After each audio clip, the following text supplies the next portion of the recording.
Imagine a crime so perfectly executed. It feels like it was ripped straight out of a slick, modern crime thriller. Seriously, no physical evidence, no witnesses, just ghosts in the night. Well, welcome to This Explainer. Today, we're diving deep into how a single, seemingly insignificant digital mistake completely unraveled a brutal, meticulously planned assassination. It's an absolutely fascinating look at the clash between old-school hitmen and modern, relentless technology. So you might be wondering, how exactly does a perfectly planned crime unravel in the 21st century? To answer that, we're going to step directly into the shoes of the investigating officers. We're going to see exactly how digital forensics can breathe life into a stone-cold true crime case. Chapter 1. A Cold-Blooded Ambush. Okay, let's rewind the clock to a quiet Wednesday night in Majumgram, North 24 Parganas. The victim, Chandranath Rath, is heading home in his Mahindra Scorpio SUV. It's just past 10 p.m., and he is incredibly close to safety, literally less than 200 meters from his own front door. But suddenly, at 10:05, a silver Nissan Micra cuts him off, completely boxing his SUV in. Before he can even react, bike-borne assassins surround the vehicle. By 10:10 p.m., it's all over. 4 fatal bullets fired at point-blank range. The execution was flawless, rapid, and absolutely devastating. Now, any detective will tell you that a successful hit is only half the job, right? The getaway has to be just as clean, and these guys knew that. The attackers immediately scattered into the darkness. To throw off any immediate police pursuit, they abandoned that silver Nissan Micra right there at the scene, switching to a red car and a motorcycle, essentially dissolving seamlessly into the night. Chapter 2. Dead Ends. Stolen Rides. Put yourself in the detective's shoes for a second. You have the getaway vehicles, which sounds like a great start, but these leads turn to dust almost instantly.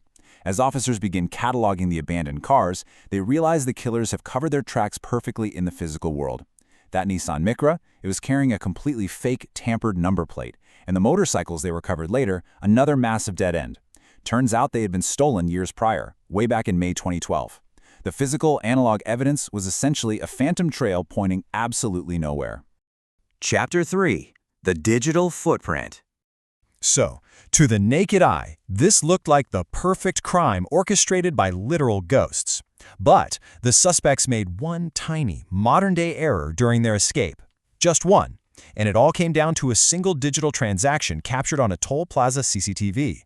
You see, in their frantic rush to put distance between themselves and the crime scene, they completely forgot that the modern world is always watching. So here's how the whole thing falls apart.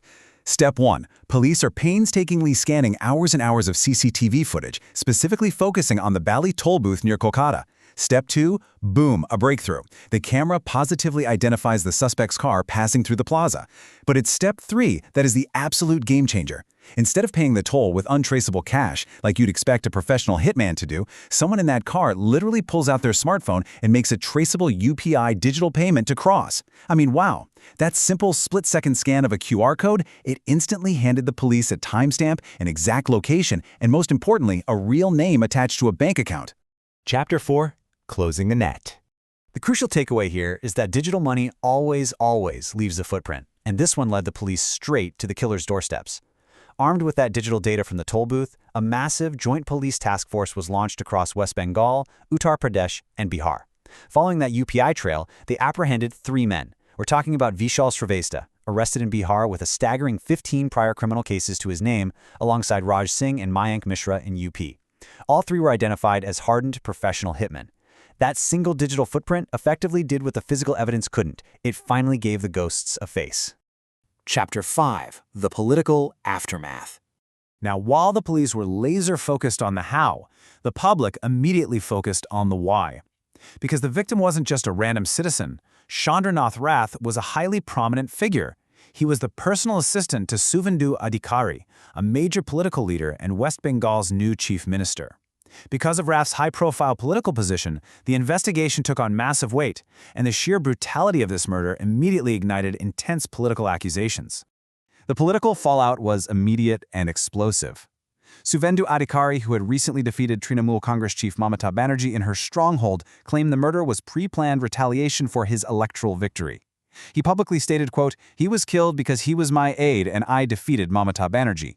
He pointed directly to the 4 bullets revealed in the postmortem as definitive proof of a cold-blooded, calculated motive. And this exact sentiment was echoed by the victim's grieving family. Rath's mother, Hazarani, stated to the press, quote, "I hold the TMC responsible. It's their gundagardi," which refers to political hooliganism. Now, we're presenting these theories neutrally to just show you the highly charged aftermath of the investigation. The physical bullets may have been fired by hired guns from across state lines, but the intense political crossfire immediately engulfed the entire state. Which brings us to the ultimate takeaway from this whole investigation. Think about it. These were professional killers. They stole bikes years in advance, they used fake license plates, they abandoned vehicles in the dark, they planned for literally every physical contingency.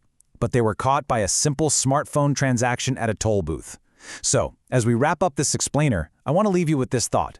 In a modern, interconnected world where every single move, purchase, and toll crossing leaves a permanent digital footprint, is it ever truly possible to disappear? Thanks for joining me on this explainer. Catch you next time.